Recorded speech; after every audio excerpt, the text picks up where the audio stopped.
강태준은 복도 의자에 앉아 자신의 손을 내려다보았다. 오른손 엄지손가락 끝에는 굳은 살이 박여 있었다. 38년을 핸들 위에 얹어놓은 손이었다. 시내버스 기사로 살아온 세월이 그 굳은 살 하나에 고스란히 담겨 있었다. 진료실 문이 열렸다. 흰 가운을 걸친 의사가 서류를 들고 나왔다. 강태준은 천천히 일어섰다. 67살의 무릎이 삐걱거렸다. 젊을 때는 몰랐다. 무릎이 이토록 소리를 낼 수 있다는 것을. 강태준 씨, 들어오세요. 의사의 표정이 무거웠다. 강태준은 그 표정을 보자마자 직감했다. 오랜 세월 버스를 몰면서 사람의 얼굴을 읽는 법을 배웠다. 문을 닫고 가라는 표정인지, 그냥 지나칠 수 있는 표정인지. 오늘 의사의 얼굴은 분명히 첫 번째였다. 공복 혈당이 156이 나왔습니다. 당화혈색소도 경계 수치를 넘었고요. 강태준은 그 말이 무엇을 뜻하는지 정확히 이해하지 못했다. 하지만 이해하지 못해도 알 수 있었다. 몸이 망가지고 있다는 뜻이었다. 당뇨병 전 단계입니다. 지금 관리하지 않으면 1년 안에 당뇨로 진행될 수 있어요. 의사가 설명을 이어갔지만 강태준의 귀에는 절반도 들어오지 않았다. 그는 자신의 손을 바라보았다. 38년을 함께 살아온 손, 핸들을 붙잡고 요금통을 정리하고 졸려오는 눈을 비비며 새벽 노선을 달려온 손. 운동은 하세요? 의사가 물었다. 강태준은 잠시 생각했다. 버스 몰면서 많이 걷는데요. 의사는 조심스럽게 웃었다. 그건 운동이 아닙니다. 심박수가 올라가야 운동이에요. 걷기 30분 이상을 매일 하시거나 가능하면 달리기를 시작해 보시는 게 좋겠어요. 달리기. 강태준은 그 단어를 머릿속에서 한번 굴려보았다. 67살의 달리기라니. 그는 고등학교 시절 체육 시간 이후 달린다는 것이 무엇인지 잊고 살았다. 그 오랜 세월 동안 달린 것은 오직 버스뿐이었다. 진료실을 나서며 강태준은 종이 한 장을 손에 쥐고 있었다. 식이 조절 안내문이었다. 흰 쌀밥을 줄이고 라면을 끊고 과일을 조심하라는 내용들이 빽빽이 적혀 있었다. 병원 앞 벤치에 앉아 강태준은 그 종이를 한 번 더 읽었다. 바람이 불었다. 늦가을의 바람이었다. 낙엽 하나가 발등 위에 내려앉았다. 그는 그 낙엽을 한참 바라보았다. 나무에서 떨어진 잎은 바람 앞에 힘이 없다. 어디로 가는지도 모르고 어떻게 멈출지도 모르고 그냥 바람에 실려 다닌다. 지금 자신이 저 낙엽 같다고 강태준은 생각했다. 그런데 이상한 일이 일어났다. 그 순간 강태준의 머릿속에 전혀 다른 생각이 파고들었다. 낙엽은 바람에 끌려가지만 사람에게는 발이 있다는 생각이었다. 발로 땅을 박차고 나아갈 수 있다는 생각. 강태준은 자신의 발을 내려다보았다. 낡은 구두 앞코가 흙으로 조금 얼룩져 있었다. 그 발이 오늘따라 낯설게 보였다. 38년 동안 가속 페달과 브레이크만 밟아온 발. 이 발로 달릴 수 있을까? 그는 천천히 일어섰다. 아직 몰랐다. 그 벤치에서 일어서는 순간이 자신의 인생에서 가장 중요한 출발점이 될 것이라는 것을. 집으로 돌아오는 버스 안에서 강태준은 창밖을 바라보았다. 한강변이 보였다. 가을 햇살 속에서 달리는 사람들이 눈에 들어왔다. 젊은 사람도 있었고 중년의 사람도 있었고 머리카락이 희끗희끗한 노인도 있었다. 그들 모두가 달리고 있었다. 아무렇지도 않게 당연한 듯이 발이 있기 때문에 달리는 것처럼. 강태준은 그날 저녁 아내에게 아무 말도 하지 않았다. 종이 안내문을 서랍 속에 넣어두었다. 하지만 잠자리에 들어 눈을 감은 뒤에도 한강변에 달리는 사람들이 눈앞에 어른거렸다. 그날 밤 그는 2번 깼다. 새벽 2시와 4시였다. 2번 모두 같은 생각을 하고 있었다. 내일 아침 신발을 신어볼까? 그냥 한 번만.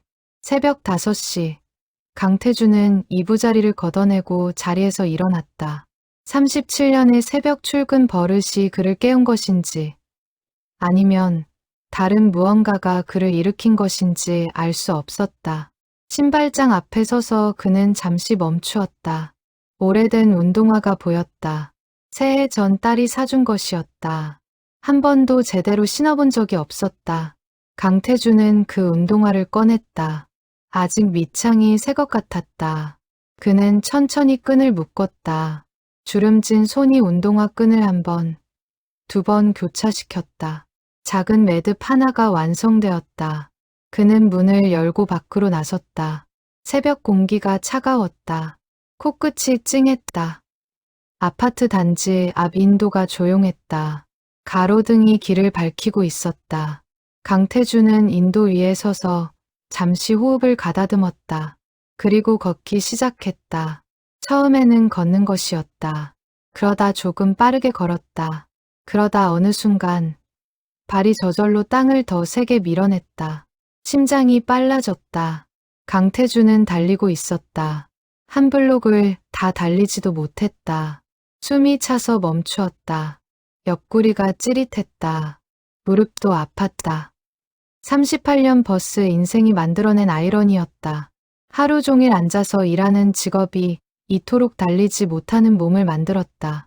그러나 강태주는 집으로 돌아오면서 한 가지 이상한 감각을 느꼈다. 이상하게도 기분이 나쁘지 않았다. 숨이 차고 무릎이 아프고 겨우 한 블록도 못 달린 것이 창피하지가 않았다. 오히려 이상하게 설레었다. 그것이 강태준의 첫 번째 달리기였다. 강태준이 한강변 달리기 코스를 처음 찾은 날은 첫 번째 달리기로부터 사흘 뒤였다. 사흘 동안 그는 매일 새벽 아파트 단지 주변을 걸었다. 달리려고 했지만 번번이 한 블록 반에서 멈추었다. 숨이 먼저 항복을 선언했다. 아내 오정임은 그 변화를 눈치채고 있었다. 남편이 새벽에 나가는 것이 낯설었다. 38년을 버스 기사로 살면서 새벽 출근을 해왔지만 정년 퇴직 이후 남편은 해가 중천에 뜬 다음에야 일어나는 사람이 되어 있었다. 어디 갔다 오는 거예요? 셋째 날 아침, 오정임이 물었다. 강태주는 잠시 머뭇거리다가 솔직하게 말했다. 달리기 연습. 오정임의 눈이 둥그레졌다. 달리기요? 당신이요? 그녀의 목소리에 놀라움과 걱정이 반반씩 담겨 있었다. 강태주는 병원에서 들은 이야기를 그제야 털어놓았다. 당뇨 전 단계라는 것, 운동을 시작해야 한다는 것, 의사가 달리기를 권했다는 것. 오정임은 한동안 말이 없었다. 그러다 부엌으로 들어갔다. 달걀 2개를 꺼내 삶기 시작했다. 아침 먹고 나가요.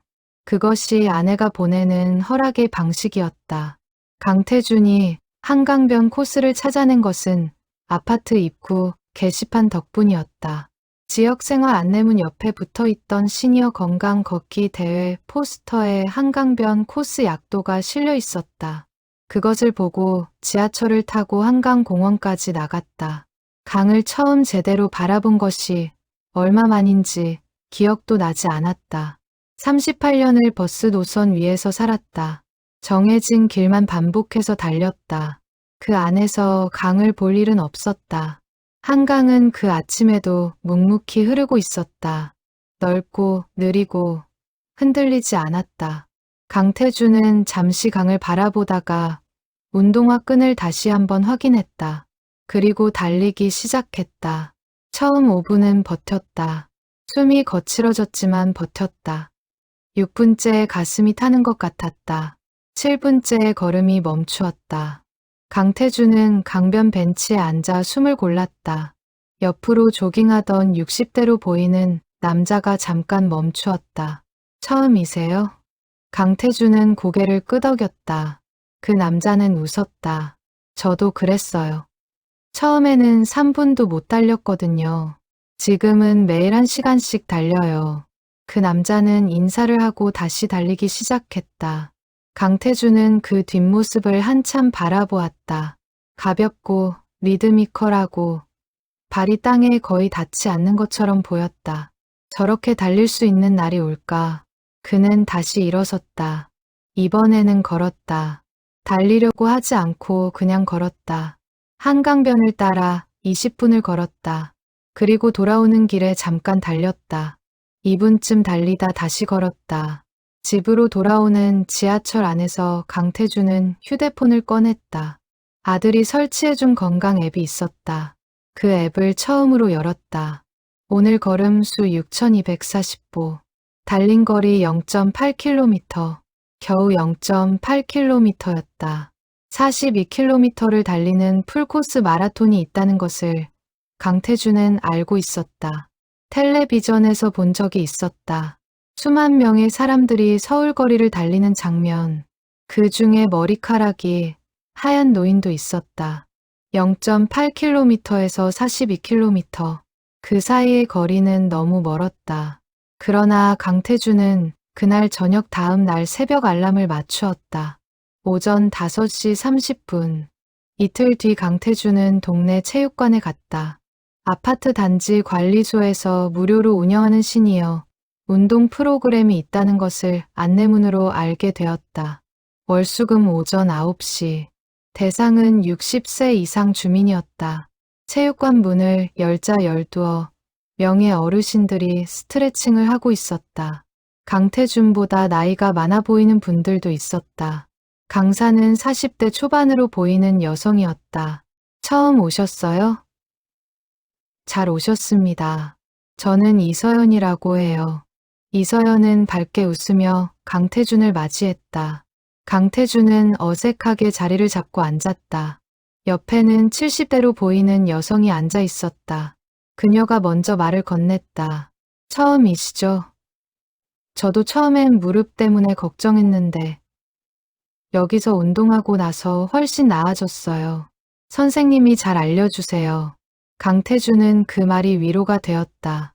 그날 운동 프로그램은 생각보다 가벼웠다. 스트레칭과 관절 운동, 그리고 가벼운 걷기 훈련. 하지만 강태준에게는 그것도 쉽지 않았다. 앞으로 굽어진 어깨, 짧아진 허벅지 근육, 38년 핸들 앞에서 만들어진 몸의 역사가 그를 가로막았다. 운동이 끝나고 이서연이 다가왔다. 목표가 있으세요? 강태준은 잠깐 망설이다가 말했다. 달리기를 해보고 싶어요.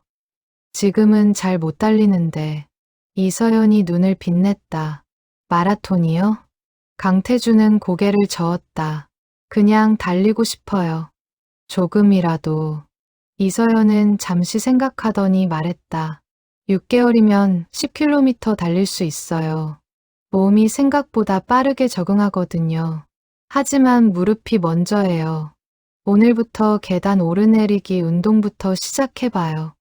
강태준은 그날 집으로 돌아오면서 처음으로 마라톤이라는 단어를 마음속에서 꺼내보았다.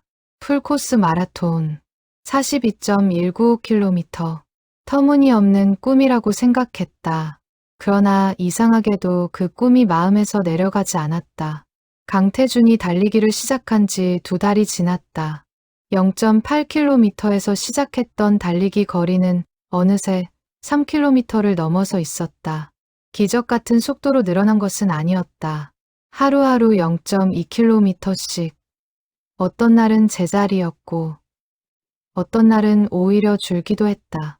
그러나 전체적으로는 분명히 앞으로 가고 있었다. 몸이 변하는 것을 느꼈다. 새벽에 일어날 때 무릎 소리가 줄었다. 밥을 먹고 나서 오는 졸림이 예전만큼 심하지 않았다. 무엇보다 아침이 기대되었다. 달리러 나가는 것이 귀찮지 않았다. 오히려 달릴 시간을 기다리는 자신을 발견하게 되었다. 그런데 문제가 생겼다. 달리기를 시작한 이후 강태준의 달리기 이유가 흔들리기 시작한 것이었다. 처음 달리기 시작한 이유는 당뇨를 막기 위해서였다. 의사가 말했고, 몸이 말했고, 나이가 말했다. 그것이 전부였다. 건강을 위한 운동. 단순하고 명확한 이유. 그런데 2달이 지나면서 그 이유가 복잡해졌다. 달리는 동안 머릿속에서 이런 생각들이 끊임없이 피어올랐다. 38년을 매일 같은 길을 달렸다. 정해진 노선, 정해진 정류장, 정해진 시간. 내가 결정한 것은 아무것도 없었다. 어디서 출발하고 어디서 멈출지, 언제 문을 열고 언제 닫을지 모두 정해져 있었다. 달리기는 달랐다. 오늘 3km를 달릴지, 4km를 달릴지, 강변을 따라 달릴지, 공원 언덕을 오를지, 그것을 결정하는 사람은 나였다. 그 자유가 강태준에게는 낯설었다. 그리고 그 낯설미 이상하게도 기쁨이었다. 이서연 강사는 강태준의 변화를 눈여겨보고 있었다. 체육관 프로그램에 꾸준히 나오는 수강생들 중에서 강태준처럼 빠르게 체력이 향상되는 경우는 드물었다. 단순히 몸의 적응이 아니었다. 무언가를 향해 나아가는 사람의 에너지가 그에게서 느껴졌다. 어느 날 이서연이 강태준에게 말했다. 혹시 마라톤 대회에 나가볼 생각 있으세요? 강태준은 놀란 눈으로 이서연을 바라보았다. 마라톤은 아직 무리 아닌가요? 풀코스 얘기가 아니에요. 5km 대회부터 있거든요. 지역 시니어 마라톤 대회가 3달 후에 있어요. 5km 코스가 있고 참가비는 2만 원이에요.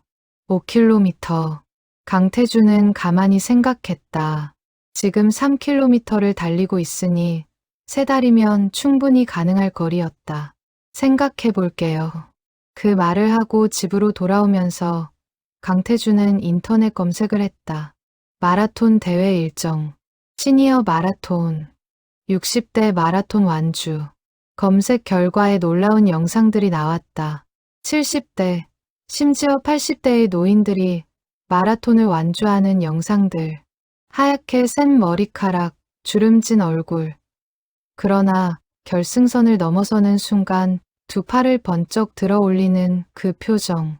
강태준은 오랫동안 그 영상들을 바라보았다. 그날 저녁 아들 강민우가 전화를 했다. 경기도에서 직장을 다니는 막내 아들이었다. 아버지, 요즘 어떠세요? 응, 잘 지내지. 어머니한테 들었는데요. 달리기 시작하셨다고요? 그냥 건강 운동이야. 아버지, 멋있으세요. 강태준은 그 말에 아무런 대답도 하지 못했다. 35살 먹은 아들에게 멋있다는 말을 들은 것이 처음이었다. 그것도 자신이 달리기를 한다는 이유로. 아들과 전화를 끊고 강태준은 한동안 창밖을 바라보았다. 저녁 어스름이 내려앉은 아파트 단지. 가로등이 하나씩 켜지고 있었다. 그는 그날 일기를 쓰기 시작했다. 20년 전 아내가 선물로 사준 수첩이 서랍 속에 잠들어 있었다. 그것을 꺼내 첫 장을 펼쳤다. 2024년 11월 14일. 오늘 3.2km 달렸다. 숨이 차긴 했지만 포기하지 않았다. 이서연 선생이 마라톤 대회에 나가보라고 했다. 5km 대회. 생각해보기로 했다. 그리고 한 줄을 더 적었다. 아들이 멋있다고 했다. 67살에 처음 듣는 말이다.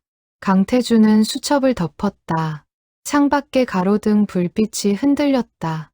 바람이 부는 것이었다. 그는 내일 아침 일찍 일어나야겠다고 생각했다. 오늘보다 조금만 더 달려보기 위해서. 3달 뒤의 마라톤 대회를 위해서가 아니었다. 아들의 목소리가 아직 귀에 남아 있었기 때문이었다. 그것으로 충분했다.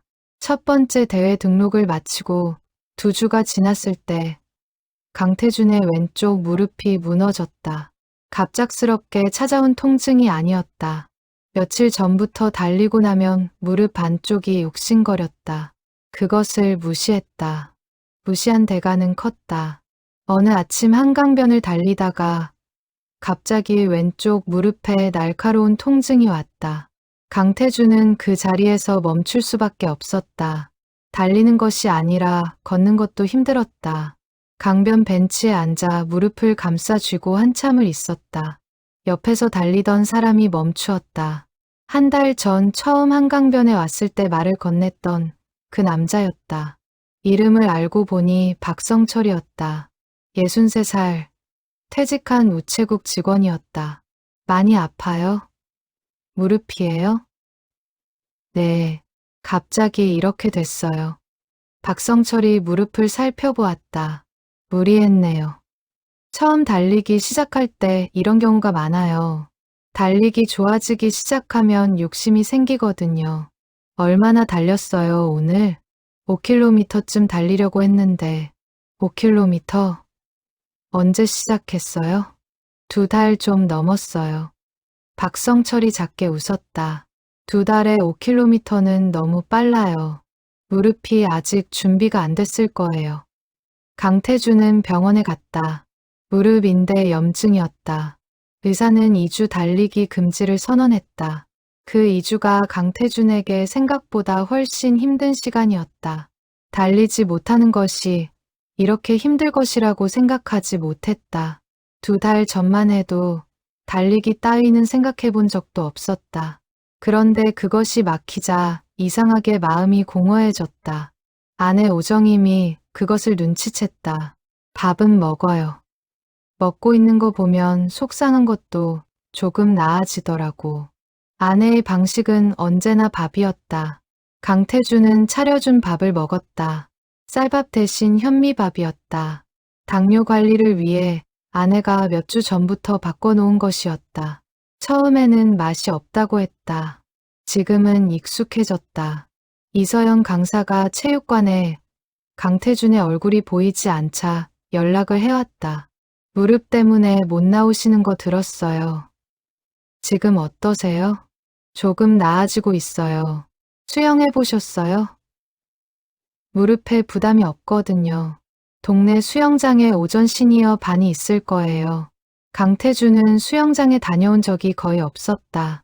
어릴 때 동네 개울에서 첨벙대던 것이 전부였다. 그래도 이서연의 말대로 근처 수영장을 찾아갔다. 시니어 수영반은 오전 10시였다. 처음에는 물이 무서웠다. 몸을 띄우는 것도 어색했다. 그러나 일주일이 지나자 물 위에서 누워있을 수 있게 되었다.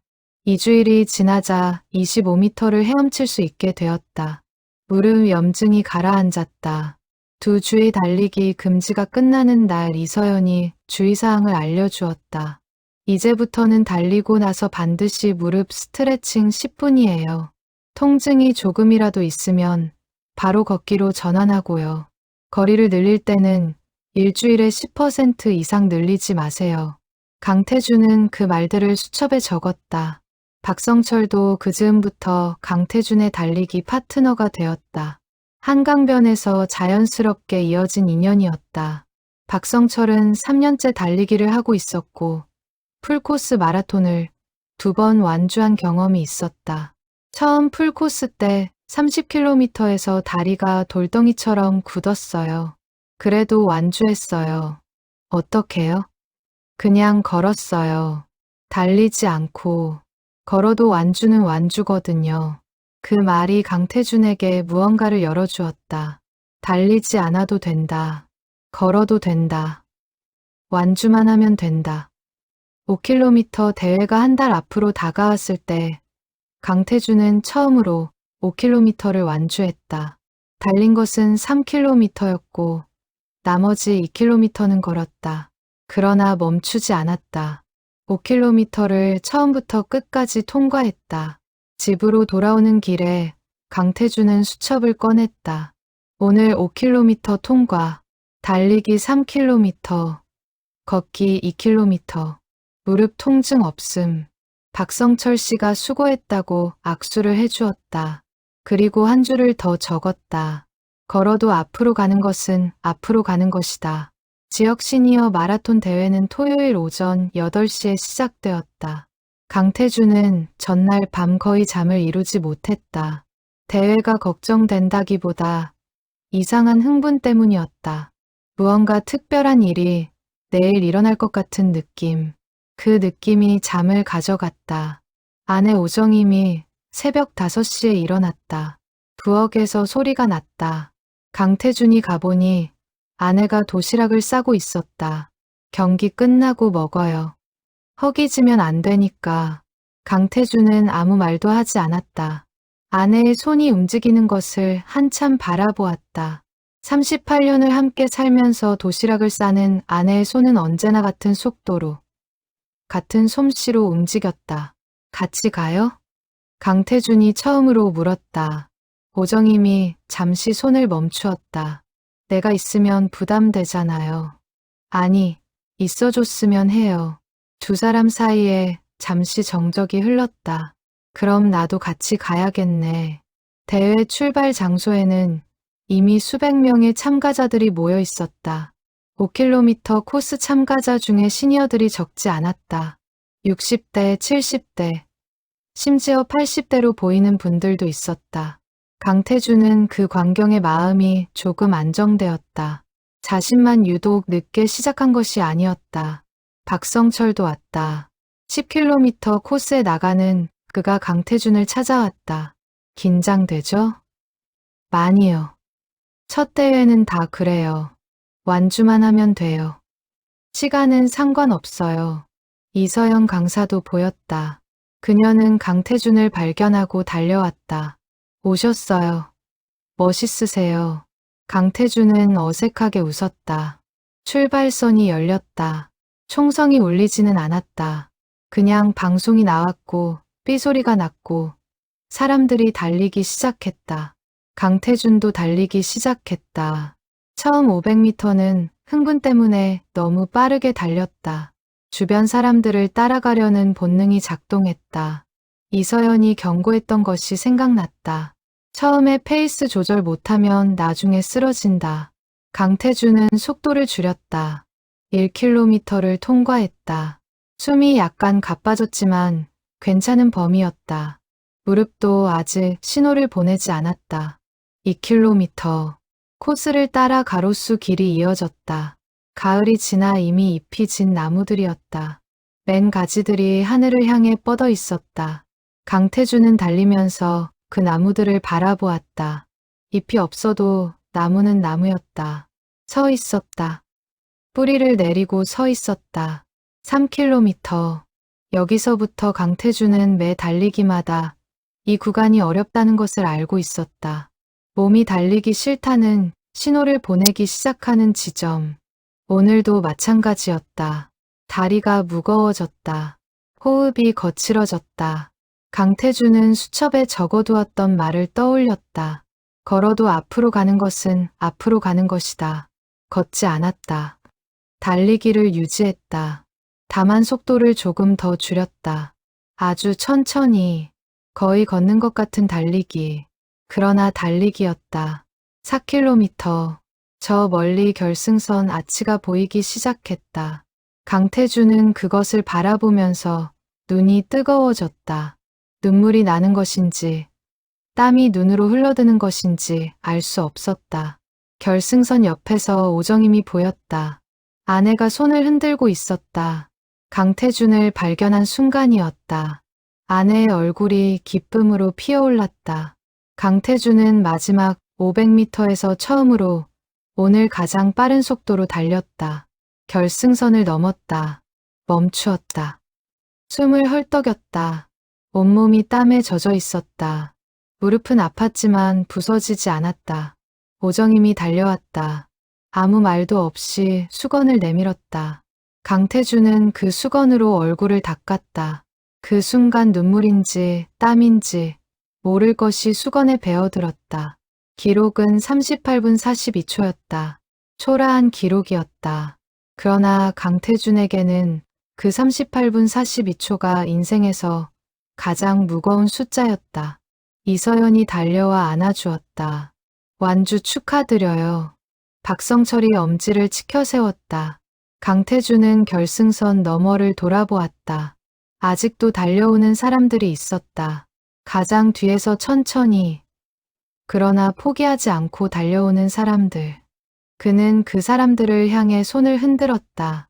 거기서부터였다. 5km 대회를 완주한 뒤 강태준의 삶에서 조금씩 변화가 일어났다. 가장 눈에 띄는 변화는 아파트 이웃들의 반응이었다. 대회 다음 날 엘리베이터에서 마주친 한 남성이 강태준에게 말했다. 어제 마라톤 나가셨다고 들었어요. 정말 대단하세요. 강태준은 어색하게 웃었다. 어디서 들었는지 물어보지 않았다. 아내가 이야기하고 다닌 것을 알고 있었다. 그보다 더 예상하지 못했던 변화는 버스 손님들에게서 왔다. 강태준은 정년 퇴직을 했지만 동네 버스 정류장에 가끔 나갔다. 버릇처럼 38년을 그 정류장에서 시작했으니까 정류장 앞 벤치에 앉아 지나가는 버스를 바라보는 것이 이상하게도 위안이 되었다. 어느 날 오후 그 정류장 벤치에 앉아 있을 때 낯익은 얼굴이 걸어왔다. 강태준이 오랫동안 몰았던 노선의 단골 승객이었다. 매일 아침 8시에 타서 종점 두 정거장선에서 내리던 할머니였다. 70대로 보이는 분이었는데 언제나 같은 자리. 버스 중간에 노약자석에 앉았다. 기사님 아니에요? 할머니가 반갑게 말을 걸었다. 강태준은 자리에서 일어났다. 안녕하세요. 잘 지내셨어요? 그럼요. 근데 요즘 버스가 달라요. 기사님처럼 부드럽게 세워주는 분이 없어요. 강태준은 멋쩍게 웃었다. 할머니는 가방에서 뭔가를 꺼냈다. 귤 3개였다. 드세요. 뭐 특별한 건 아닌데. 강태준은 그 귤을 받았다. 할머니는 버스를 타고 떠났다. 강태준은 귤 하나를 까서 먹었다. 달았다.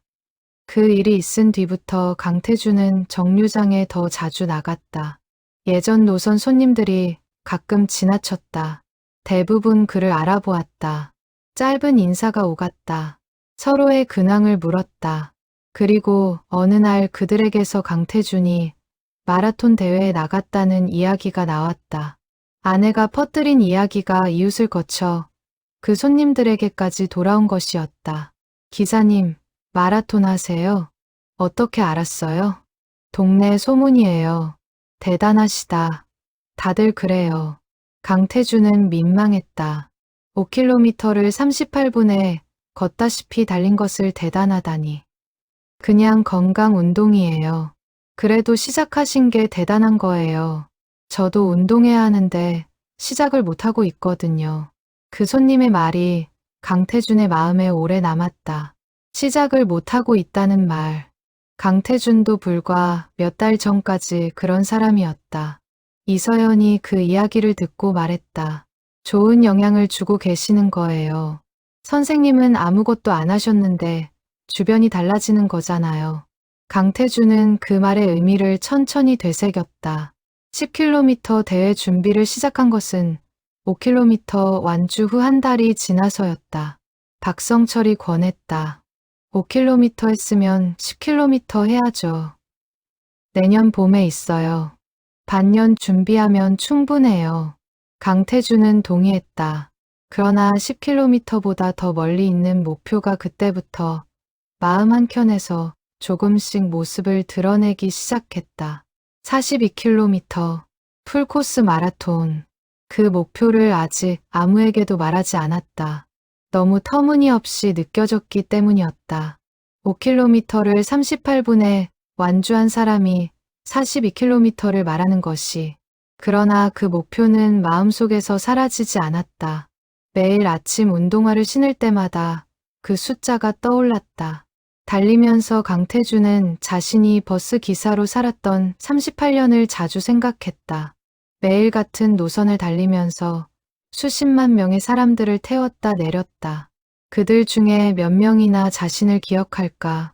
그런데 요즘 그 생각이 달라졌다. 기억하는지가 중요한 게 아니었다. 그 수십만 번의 만남이 있었다. 비를 피해 버스에 오르는 사람, 거스름돈을 잘못 낸 것을 뒤늦게 깨닫고 다음 날 사과하러 온 사람, 무거운 짐을 들고 헉헉대며 오르는 할머니, 그 사람들 하나하나가 자신의 일부였다. 달리기도 그랬다. 한강변에서 마주치는 사람들, 체육관의 이웃들, 정류장에서 귤을 내밀던 할머니, 그 작은 만남들이 모여 강태준의 달리기를 만들고 있었다. 혼자 달리는 것처럼 보여도 사실은 혼자가 아니었다. 겨울이 왔다. 한강변의 바람이 살을 애기 시작했다. 새벽 달리기는 더 힘들어졌다. 영하의 기온에서 밖으로 나가는 것이 이불을 뚫고 나오는 것만큼 어려운 일이었다. 강태주는 달리기를 시작한 이후 처음으로 진짜 위기를 맞이했다. 무릎이나 기록의 문제가 아니었다. 마음의 문제였다.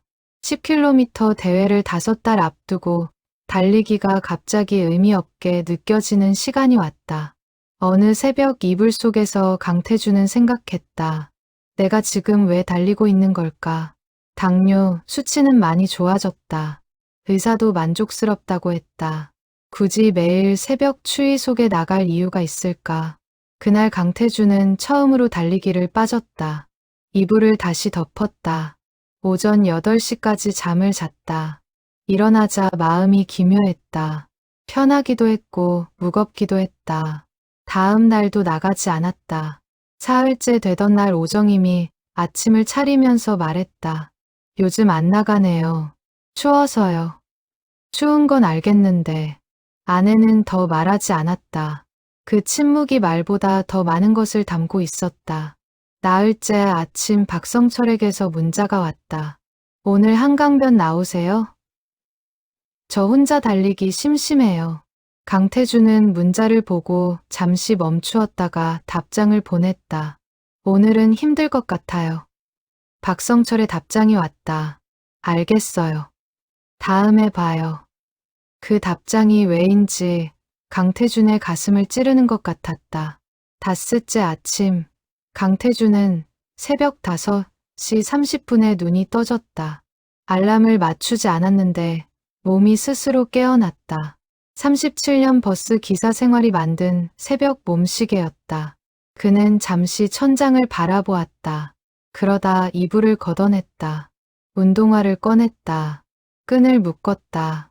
문을 열었다. 새벽 공기가 얼굴을 때렸다. 영하 7도였다. 강태준은 달리기 시작했다. 100m를 달리고 멈추었다. 숨이 찬 게 아니었다. 눈물이 나오려고 했기 때문이었다. 50대, 60대의 눈물이 이렇게 쉽게 나올 줄은 몰랐다. 나이가 들면 눈물이 많아진다더니. 그 말이 맞았다. 그는 멈추지 않고 계속 달렸다. 눈물이 나오면 바람이 말려줄 것이었다. 겨울 바람이 그 정도 일은 해줄 수 있었다. 3km를 달렸다. 집으로 돌아왔다.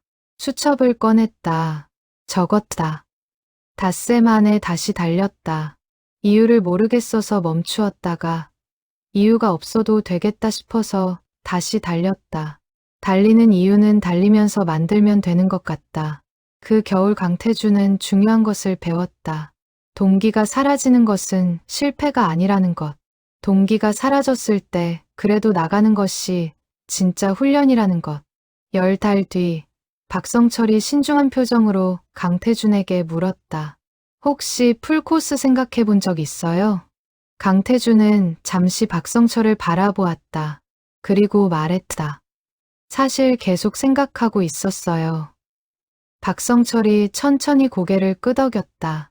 저도 그럴 것 같았어요. 터무니없는 생각이죠? 터무니없긴요.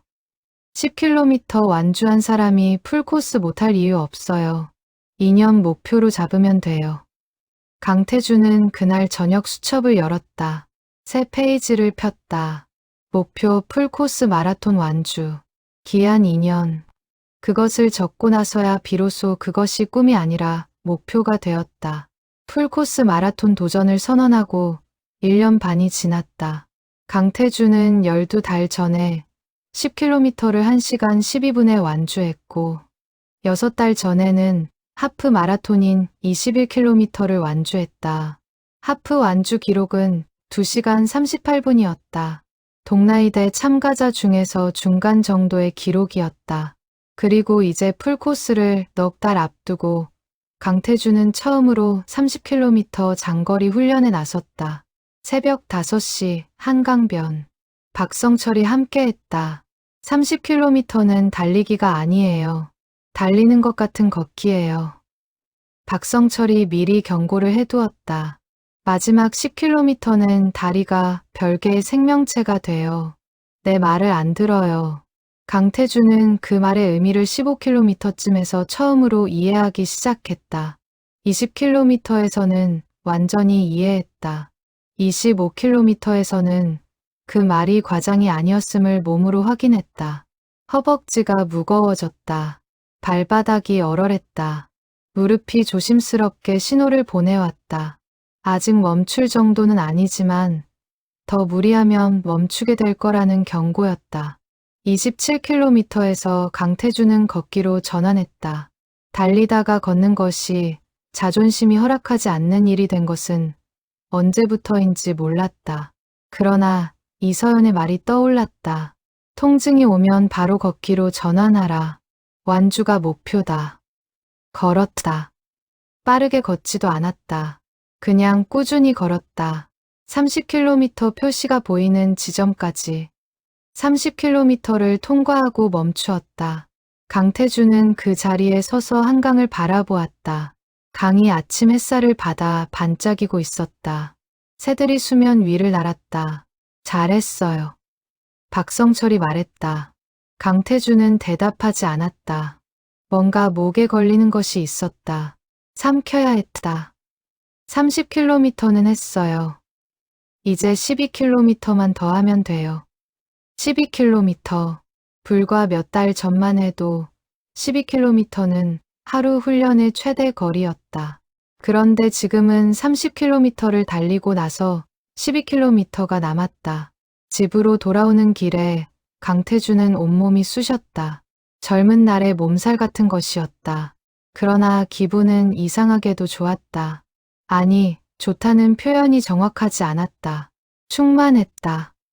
뭔가로 가득 찬 느낌. 아내가 욕조에 뜨거운 물을 받아두었다. 말하지 않아도 알고 있었다. 장거리 훈련 날이면 아내는 늘 그렇게 준비해 두었다. 강태주는 욕조에 몸을 담그면서 생각했다. 이 사람이 없었으면 여기까지 오지 못했다. 달리기를 시작하고 2년. 아내 오정임은 겉으로 크게 달라진 것이 없었다. 응원한다고 소리 높여 외친 적도 없었다. 그러나 새벽마다 따뜻한 물 한 잔을 내주었고, 훈련 끝나면 따뜻한 밥을 차려두었고, 무릎이 아프던 날에는 파스를 말없이 사다 놓았다. 강태주는 그것이 오정임의 응원 방식이라는 것을 이제 알았다. 그날 저녁 강태주는 처음으로 가족 단체 대화방에 글을 올렸다. 사진 한 장. 30km 표시 앞에서 박성철이 찍어준 사진이었다. 땀에 젖고 지쳐 보이고 그러나 웃고 있는 사진. 아버지 오늘 30km 달렸어요. 풀코스까지 12km 남았습니다. 답장이 빠르게 왔다. 아들 강민우. 아버지, 딸 강수연. 아빠 대박이야 정말로. 며느리. 아버님 정말 멋지세요. 강태주는 그 답장들을 읽으면서 처음으로 가족 단체방에 글 올리기를 잘했다고 생각했다. 넉 달 뒤에 풀코스 마라톤이 더 이상 꿈처럼 느껴지지 않았다. 아직 두렵기는 했다. 그러나 두렵다는 것은 실제로 다가오고 있다는 뜻이었다. 강태주는 수첩을 열었다. 오늘 30km, 27km부터 걸었다. 부끄럽지 않다. 다음엔 28km까지 달릴 것이다. 그 다음엔 29km, 그리고 42km, 한 줄씩. 풀코스 마라톤 대회 당일 아침, 강태주는 새벽 4시에 눈을 떴다. 알람보다 1시간 일찍이었다. 이불 속에서 그는 눈을 뜬 채 천장을 바라보았다. 3년 전 병원 복도에서 진료실 문이 열리기를 기다리던 날이 떠올랐다. 그날의 의사 표정이 생각났다. 당뇨 전 단계라는 진단. 그리고 그 다음 날 새벽, 처음으로 운동화를 신고 아파트 단지를 나서던 것. 3년이었다. 3년 동안 한 번도 결석하지 않은 것은 아니었다. 무릎이 아플 때, 감기로 쓰러졌을 때, 그리고 닷새 동안 이불 속에 있었던 겨울. 그러나 전체적으로 보면 달렸다. 꾸준히 달렸다. 오전 5시. 아내가 일어났다.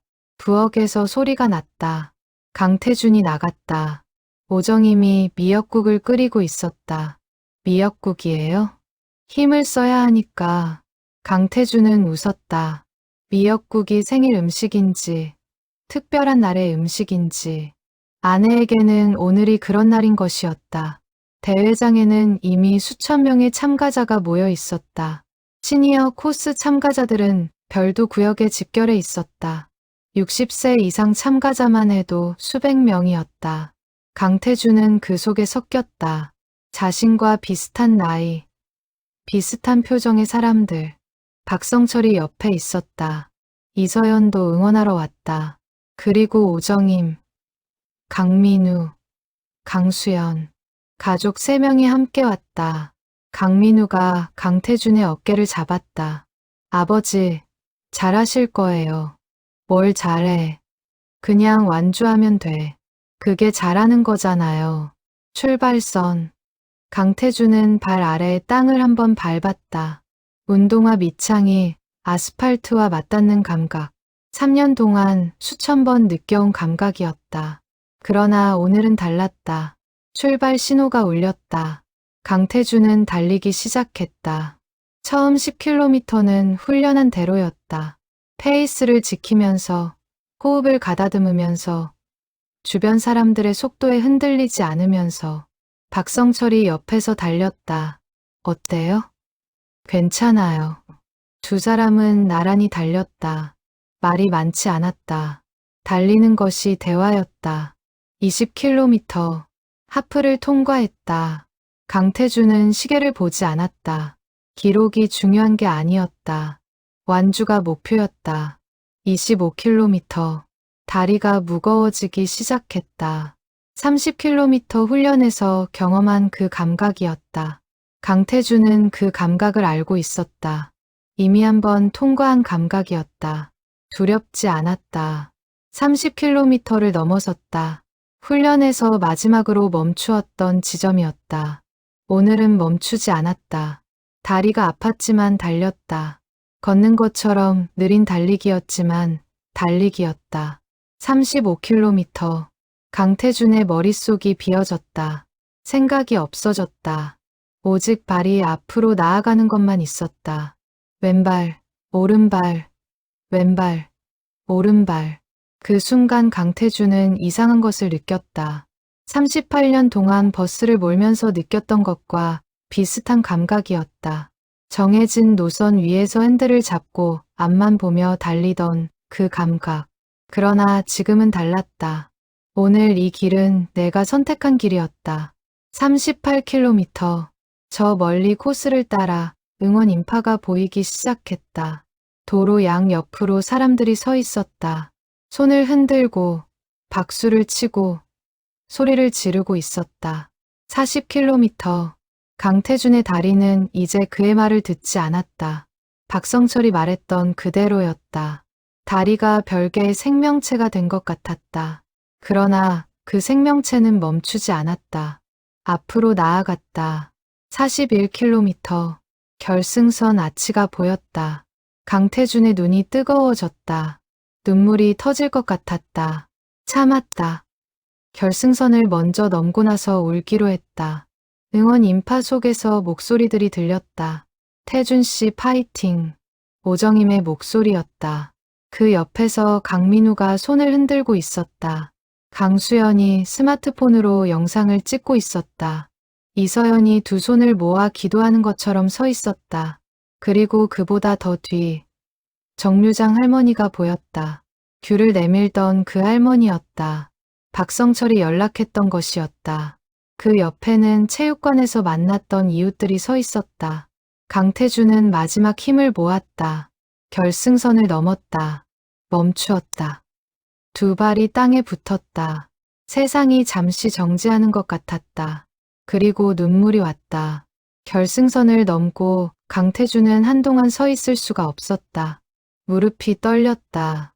전신이 떨렸다. 박성철이 팔을 잡아주었다.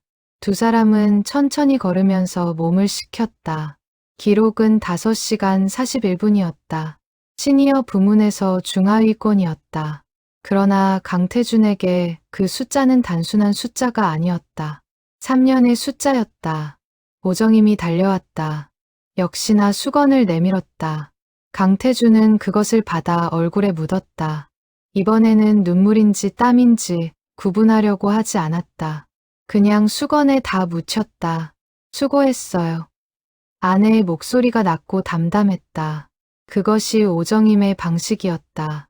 요란하지 않고 과장하지 않고 그냥 수건을 내밀고 수고했다고 말하는 것. 강태준은 그 한마디가 그 어떤 말보다 좋았다. 강민우가 아버지를 안았다. 땀에 젖어 있어도 개의치 않고 안아주었다. 강태준은 아들을 안으면서 눈을 꼭 감았다. 고마워. 무슨 고마움인지 설명하지 않았다. 설명할 수 없었다. 그냥 고마웠다. 달리기를 멋있다고 해준 것. 가족 단체방에서 아버지라고 감탄해준 것. 오늘 여기까지 와준 것. 그 모든 것이 합쳐진 고마움이었다. 할머니가 다가왔다. 귤 할머니. 손에 또 귤이 들려 있었다. 기사님, 해내셨네요. 강태준은 웃었다. 덕분에요. 내가 뭐려. 버스에서 귤 주신 거 기억해요. 그게 힘이 됐어요. 할머니가 손을 저었다. 그러나 눈가가 붉어졌다. 이서연이 메달을 걸어주었다. 완주 메달이었다. 무겁지 않은 메달이었다. 그러나 어깨에 닿는 그 무게가 강태준에게는 이상하게 묵직하게 느껴졌다. 그날 저녁 집에서 가족과 식사를 했다. 강민우가 고기를 사왔다. 강수연이 케이크를 사왔다. 오정임이 밑반찬을 차렸다. 작은 파티였다. 식사 자리에서 강민우가 말했다. 아버지, 이거 유튜브에 올려도 돼요? 제가 찍은 영상. 뭘 찍었는데? 결승선 통과하는 거요. 진짜 멋있어요. 강태준은 어색하게 웃었다. 그걸 누가 봐. 봐요. 이런 영상 사람들이 좋아해요. 며칠 뒤 강민우가 편집한 영상이 올라갔다. 67살 아버지의 마라톤 완주. 짧은 영상이었지만 결승선 앞에서 눈물을 삼키며 달려오는 강태준의 모습이 담겨 있었다. 응원하는 가족들, 귤 할머니, 이서연. 영상에는 아들이 자막을 달았다. 당뇨 판정받은 67세 아버지가 3년 만에 풀코스 마라톤을 완주했습니다. 그 영상이 퍼졌다. 강민우가 카카오에 공유했고 그것이 또 공유되었다. 댓글이 달렸다. 저도 아버지한테 운동 권유해봐야겠어요. 나이가 핑계가 아니었네요. 보는 내내 눈물이 났어요. 저도 오늘부터 걷기 시작했어요. 강태준은 아들이 읽어주는 댓글들을 들으며 말했다. 내가 한 게 없는데 아버지가 달린 게 있잖아요. 그 단순한 말이 강태준의 가슴 어딘가에 꽂혔다. 달린다는 것, 그것이 전부였다. 대단한 기록이 아니어도, 화려한 이야기가 아니어도, 그냥 매일 아침 운동화를 신고 나가는 것, 그것이 강태준이 한 일이었다. 그리고 어쩌면 그것으로 충분했다. 한 달이 지났다. 강태준은 여전히 매일 새벽 달린다. 달리는 거리는 5km에서 7km 사이. 다음 대회를 준비하는 것인지, 그냥 달리고 싶어서 달리는 것인지. 이제 그 경계가 없어졌다. 달리는 것이 일상이 되었다. 어느 새벽 한강변을 달리다가 강태준은 처음 이 길에 나왔던 날을 떠올렸다. 7분 달리다 멈추었던 날, 벤치에 앉아 숨을 몰아쉬던 날, 그리고 옆에서 지나치던 박성철이 처음 말을 건넨 날. 그 사람이 없었다면 지금의 강태준은 없었다. 달리면서 강태준은 주변을 둘러보았다. 한강변에 사람들이 달리고 있었다. 젊은 사람, 중년, 그리고 머리카락이 희끗희끗한 노인들. 그 중에 한 명이 눈에 들어왔다. 70대로 보이는 남성. 처음 보는 얼굴이었다. 숨이 차서 걸음을 멈추고 벤치에 앉아 있었다. 강태준이 다가갔다. 처음이세요? 남성이 고개를 끄덕였다. 저도 3년 전에 저기서 처음 멈췄어요. 남성이 강태준을 바라보았다. 지금은 달려요? 네. 지난달에 풀코스 완주했어요. 남성의 눈이 커졌다. 강태준이 웃었다. 걸어도 돼요. 걷는 것도 달리기예요. 그 말을 하고 강태준은 다시 달리기 시작했다. 새벽 한강이 그를 안고 흐르고 있었다. 강물처럼, 달리기처럼 멈추지 않고. 강태준의 달리기는 그날도, 그 다음 날도 그렇게 계속되었다.